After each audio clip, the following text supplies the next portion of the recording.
Abarundi bakunda urukino rwa basketball cane cane abadashobora gushika ku kibuga ca Departement habera inkino bahora bazirabira kumbonesha kure ya Buja TV, ariko haraheze igihe inkino za Vitaro Basketball League umwaka wa 2024 zitariko zirerekana.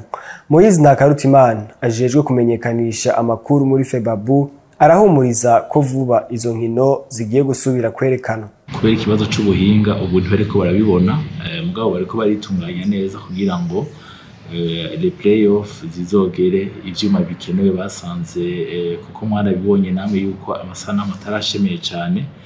Rero bariko baritegura kuko harya ngo umuhini mushasha umera amabavu.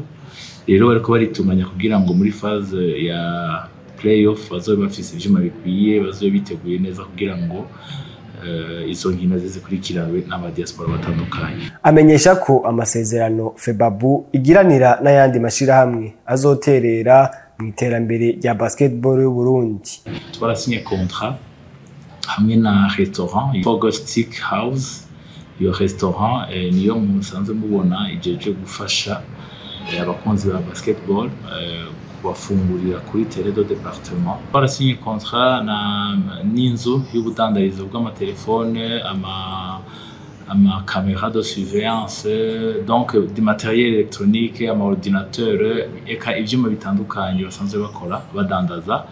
Yitwa Dream House, iyo nayo yaje kudushigikira mu gisata c'abana bari munsi y'imyaka 16. Murazi yuko twaciriwe ibihano dutegerezwa kuriha miliyoni 150 bitarenze mu myaka hafi 3. Rero ubwo buryo bugenda buraboneka, nosema burafasha ibikorwa bitandukanye vya Febabu, ariko urongera bugafasha no kuriha rya deni. Twibutse ko iganwa rikuru rya Vitaro Basketball League umwaka wa 2024 risigaje inkino zitatu gusa ngo rirangire imbere yuko hatangura inkino zo gukurakuranamwo bita playoff.